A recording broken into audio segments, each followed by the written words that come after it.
The administrator of this U.S. Federal Emergency Management Agency said Friday it'll take up to an estimated $50 billion to help rebuild Puerto Rico from Hurricane Maria and warned that the U.S. land is not ready for another crisis. Barack Long said his agency aims to make the island's roads, homes, bridges and electrical grid as strong as possible, but noted that the next hurricane season starts June 1st. "We're running out of time," he said during a visit to Puerto Rico, adding that much of the island's infrastructure collapsed. "We have a long way to go."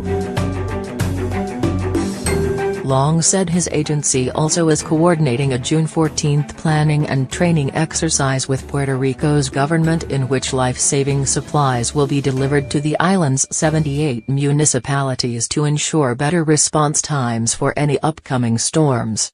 Cities and towns will be allowed to store those supplies for future disasters. FEMA and local government officials already have stockpiled more than 15.6 million liters of water and more than 2.8 million meals in 5 warehouses across the island in the event of another disaster. Governor Ricardo Rossello said late Friday that FEMA also approved more than $53 million in community disaster loans for 12 of the island's 78 municipalities. Long stressed that Puerto Rico's public and private sectors have to build a strong emergency response network and establish unified plans. FEMA cannot be directly responsible for all of the response and recovery, he said. He also said the private sector should ensure that communication systems become more resistant. Maria left nearly all of Puerto Rico without phone service after the Category 4 storm hit on September 20. Long defended his agency from ongoing criticism that it did not respond quickly enough to the hurricane or dedicate the same amount of resources compared with other natural disasters in the U.S. mainland. "That's completely false," he said, adding that in the first 6 months since Maria hit, FEMA invested $10 billion in Puerto Rico, in contrast to the $6 billion invested in the 6 months after Hurricane Katrina. He said his agency is working to reduce bureaucracy but needs to ensure that federal funds will be spent appropriately. "Recovery never moves as fast as people want it to be," he said.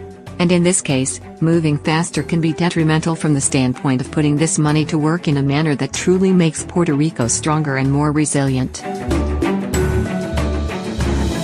Mike Byrne, FEMA's federal coordinating officer in Puerto Rico, said he is working with the U.S. territory's government to determine how federal funds will be used to identify priorities and rebuild damaged infrastructure.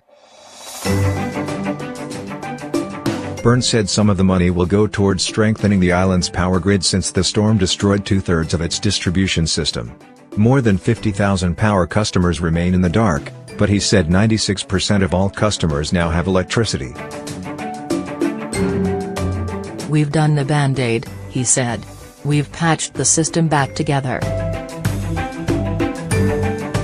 Long said the recovery process has been slow in part because supplies ranging from construction equipment to power poles have been scarce in light of the natural disasters that hit the U.S. mainland, Puerto Rico and the U.S. Virgin Islands last year. Officials said FEMA will have a presence in Puerto Rico for several years to help it rebuild.